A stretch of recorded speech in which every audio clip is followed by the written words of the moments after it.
Welcome to Vanathi's kitchen. வாங்க இன்றைக்கி சிம்பிளாக ஒரு வெங்காயம் வச்சு ஒரு சாம்பார் பண்ணி காட்டுறேன். வனலில் எண்ணெய் வச்சுருக்கேன், கடுகு போட்டுக்கிறேன், கருவேப்பிலை பூண்டு வச்சுருக்கேன்,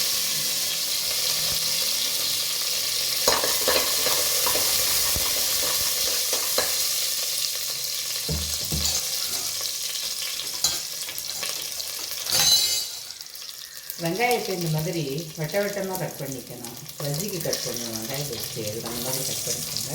ஒரு 3 வெங்காயம் 4 வெங்காயம் போட்டுக்கலாம். சாம்பார் எல்லா சாம்பாருக்கும் வெங்காயம் போடுவோம். அது என்ன வெங்காய சாம்பார்னு வச்சுக்காதீங்க. இந்த சாம்பார் ரொம்ப டேஸ்ட்டாக இருக்கும். இந்த மாதிரி அப்படியே ரிங்காக தனித்தனியாக பிரிஞ்சிடும். இந்த மாதிரி வதக்கும்போது ரொம்ப டேஸ்ட்டாக இருக்கும்.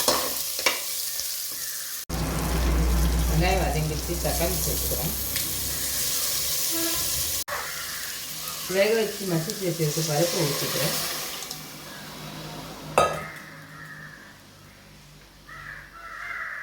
மஞ்சள் பொடி போட்டுக்கலாம். சாம்பார் தேவையான மிளகாய் பொடி போட்டுக்கிறேன்.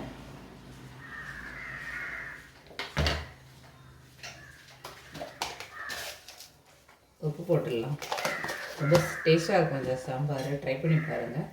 அதாவது காயே இல்லாமல் வெங்காயம் மொத்தம் வச்சு பண்ணுறோம், ரொம்ப டேஸ்ட்டாக இருக்கும்.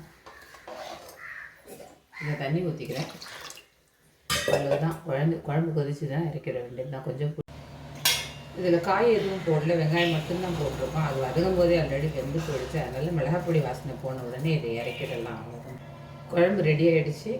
வெங்காய சாம்பார் சூப்பராக இருக்கும். ட்ரை பண்ணி பாருங்கள். பிடிச்சிருந்தா லைக் பண்ணுங்கள், ஷேர் பண்ணுங்கள், சப்ஸ்கிரைப் பண்ணுங்கள். உங்களோட வேல்யூபிள் கமெண்ட்ஸை கொடுங்க. நன்றி, வணக்கம்.